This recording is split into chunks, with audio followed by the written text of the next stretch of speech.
तो आपको बता दें कि महिला आरक्षण बिल आने वाला है, जिसको लेकर 16 से 18 अप्रैल को जो सदन है वो बुलाई गई, और इसी मुद्दे पर बातचीत करने के लिए मेरे साथ सांसद कमलजीत सहरावत जी जुड़ गई हैं। बहुत स्वागत है आपका कमलजीत जी, और बहुत शुक्रिया भी अपना वक्त देने के लिए। मैम, मेरा पहला सवाल ये है कि आपने हमेशा ही ये जो नारी शक्ति वंदन अधिनियम में महिला आरक्षण बिल है, इसको ऐतिहासिक बताया और साथ ही साथ मील का पत्थर बताया। आपको ऐसा क्यों लगता है कि इसके आने पर ये एक ऐतिहासिक क्षण होगा, मील का पत्थर होगा? क्या कुछ बदलाव की उम्मीद आप इस बिल के बाद करती हैं? इस बिल को लेकर सभी राजनीतिक दलों का शुरू से ही बहुत सकारात्मक रुख था, और पूरा देश ये चाहता था कि निर्णय लेने की एक शक्ति महिलाओं को मिलनी चाहिए, और महिलाओं की चिंता पूरे देश में सभी लोगों के बीच में थी। इस बिल के आने से 33% रिजर्वेशन जब लोकसभा विधानसभा में होगा, तो महिलाओं को अपने हिस्से में जो राजनीति की जो एक स्थान है वो मिलेगा। और जब महिलाएं अपने हिस्से को लेकर सामाजिक निर्णयों में, संवैधानिक निर्णयों में, देश के होने वाले निर्णयों में भाग लेंगी, तो उसका प्रभाव आने वाले देश में जो बाकी निर्णय होंगे उनके ऊपर पड़ेगा। तो ये बहुत ऐतिहासिक बिल है। महिलाओं ने खुद को बहुत साबित किया है, लेकिन राजनीति में अभी कमी थी, तो इस बिल से वो कमी पूरी हो जाएगी। अच्छा कमलजीत जी, पीएम कहते हैं, पीएम का ये संकल्प रहा है, मतलब कि, और उन्होंने ये कहा है कि आधी आबादी का नीति निर्माण में आना बहुत जरूरी है और इसीलिए ये बिल बहुत जरूरी है। आपको लगता है कि ये बिल जब लाया जाएगा तो नीति निर्माण में महिलाओं की भूमिका बढ़ेगी? क्योंकि अगर आप राजनीति या फिर और भी कई क्षेत्र देखें कमलजीत जी, महिलाएं अभी भी बहुत पीछे हैं। अगर हम पिछले 11 साल से आदरणीय प्रधानमंत्री जी के कार्यकाल को देखें, तो शुरू से ही महिलाओं को किस तरह से आर्थिक सामाजिक रूप से मजबूती दी जाए, इसकी कोशिश की गई। सेल्फी विद डॉटर, ये एक ऐसा मूवमेंट था जिसमें लोगों को भावनात्मक रूप से बेटियों के लिए अलर्ट किया गया, उनकी भावनाओं को एक प्रदर्शित करने का प्लेटफॉर्म मिला, और लोगों ने बहुत बढ़ चढ़ कर इसके लिए हिस्सा लिया। बेटियों को पढ़ाई के लिए, फिर खेलों में जाने के लिए, और सबसे बड़ी बात है कि जो हमारे इंडिया में वर्ल्ड कप बेटों ने भी जीता, बेटियों ने भी जीता। तो भारत एक ऐसा पहला कंट्री है जहां दोनों को बराबर का जो एक आर्थिक मानदंड है वो दिया गया। तो भारत में बेटियों को बढ़ाने के लिए एनडीए का बैच शुरू किया गया, परमानेंट कमीशन दिया गया। हमने ऑपरेशन सिंदूर में देखा कि किस तरह से हमारे देश की जो बेटियां हैं वो आगे बढ़कर देश को लीड कर रही थी। तो ये सब कार्य जो थे, उनसे बेटियों का विश्वास बढ़ा और उन्होंने खुद को साबित भी किया। अब जब ये बिल आता है, तो जहां पर भी निर्णय होते हैं, मान लीजिए अगर वो संख्या बड़ी है, तो वो बेहतर तरीके से अपनी समस्याओं को या जो निर्णय लिए जा रहे हैं उनके प्रति अपनी सोच को रख सकती हैं, और उससे पूरे ही निर्णय लेने वाली जो हमारी एक व्यवस्था है उसको संबल मिलता है, और इसका फर्क आने वाले दिनों में हमें नजर आएगा। अच्छा कमलजीत जी, मेरा एक सवाल ये भी था कि विपक्ष का भी आरोप है ये, जब बिल 2023 में ही पास हो गया तो 2024 के चुनावों में क्यों नहीं लागू किया गया? क्योंकि कहा जा रहा है कि इसे आप लोगों ने 2029 के लिए बचा रखा था और 30 महीने तक इस पर कोई कदम नहीं उठाया गया।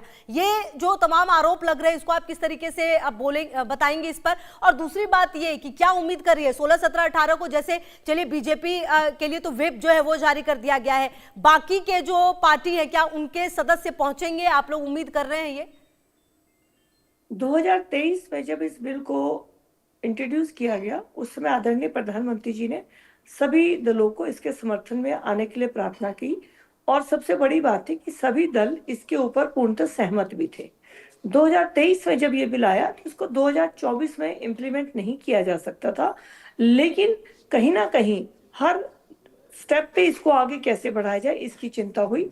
2023 में जब इसे पास किया गया था, तभी ये कहा गया था कि इसको लागू 2029 से किया जाएगा, और इसकी आगे की प्रक्रिया अगले हाउस में की जाएगी।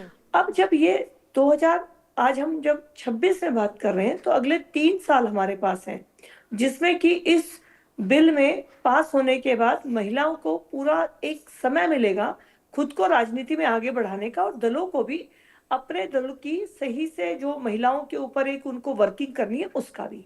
तो ये बिल्कुल सही समय है इस बिल को इंट्रोड्यूस करने का। और रही बात विप की, तो भारतीय जनता पार्टी की तरफ से या एनडीए की तरफ से विप है, लेकिन मुझे लगता है कि बाकी दल भी, क्योंकि महिला आरक्षण को लेकर कांग्रेस या बाकी दल सबका एक पॉजिटिव माइंडसेट रहा है, और कभी भी किसी ने महिला आरक्षण के ऊपर बहुत दिक्कत नहीं करी है। हाँ, ये जरूर सवाल हो सकते हैं, उनके कुछ संशय हो सकते हैं, कुछ सवाल हो सकते हैं, कुछ प्रश्न वो जरूर सरकार से कर सकते हैं। लोकतंत्र है, करना भी चाहिए। और इसीलिए ये 3 दिन का सत्र है, 16, 17, 18। विपक्षी दल भी अपनी बात रखेंगे, सरकार जवाब देगी और अंत में मुझे लगता है सबकी सहमति से ये बिल इम्प्लीमेंटेशन की तरफ बढ़ेगा। अच्छा कमलजीत जी, क्या आरक्षण को जनगणना और परिसीमन से जोड़ना इसे लटकाने जैसा है? और बड़ी बात ये भी कि विपक्ष ये भी आरोप लगा रहा है कि कहीं ना कहीं परिसीमन के बिना ही इसे लाने की कोशिश की जा रही है। ये संतुलन बिगाड़ने की कोशिश है उत्तर और दक्षिण में सीटों की। 2026 तक देश में डिलिमिटेशन नहीं हो सकता। ये कांग्रेस ने ही पास कर रखा है और दशकों से पास किया हुआ है। तो जैसे ही 2026 आया है, देश में डिलिमिटेशन तय है। और डिलिमिटेशन का कोई ना कोई एक पैरामीटर जरूर फॉलो होता है। वो सरकार विपक्षी दलों की सहमति से ही करेगी उसको। लेकिन इसको हम दक्षिण, पूर्वी, उत्तर देखने की बजाय एक फॉर्मूला जो होगा वो न्यायपूर्ण हो, सबके लिए फॉर्मूला सेम रहे, इस बात के लिए ज्यादा महत्वपूर्ण है। अब ये बात सत्य है कि दक्षिण के राज्यों की जनसंख्या और नॉर्थ के राज्य हैं, उनमें संख्या में फर्क हो सकता है। तो वो सरकार से उनके सवाल जो होंगे, तो एक फॉर्मूला जो सबको यूनिफॉर्म वे में, सबको कम से कम मिनिमम कॉमन प्रोग्राम पे जो एजेंडा बन पाए उस पर सरकार काम करेगी। लेकिन ये डिलिमिटेशन और हमारी जो बाकी चीजें हैं 2026 तक, क्योंकि डिलिमिटेशन नहीं हो सकता था और महिला बिल भी लेकर आना है, इसलिए 2026 में ये बातें आई।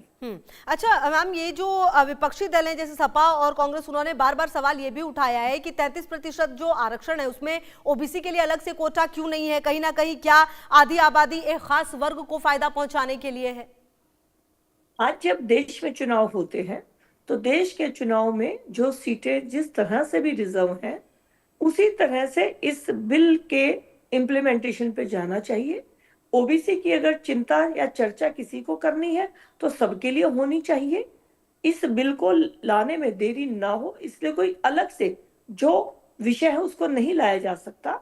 ये बिल जो प्रेजेंट सिस्टम में जो भी रिजर्वेशन हमारा सिस्टम है, वो हमारी कुछ हमारी जो ऐसी सीटें वो पॉपुलेशन बेस्ड रिजर्व होती हैं और महिला का 1/3 होगा, उसके अंदर हमारी एससी रिजर्वेशन, यानी फिलहाल का जो ढांचा है उसके अनुकूल ही इस बिल को पास किया जाएगा।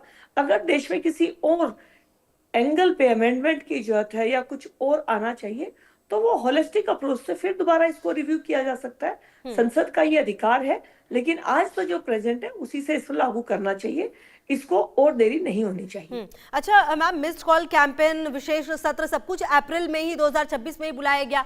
कहा यह जा रहा है कि इससे तमिलनाडु और जो चुनाव है पश्चिम बंगाल में उसे प्रभावित करने की भी कोशिश है। देखिए, किसी ना किसी स्टेट में चुनाव होते ही रहते हैं। भारत इतना विशाल देश है कि यहाँ पर अगर हम देखें तो 1967 से जो सिस्टम बदला है, तो हर साल में कोई ना कोई विधानसभा या कोई ना कोई निगम मेजर चुनाव होते रहते हैं।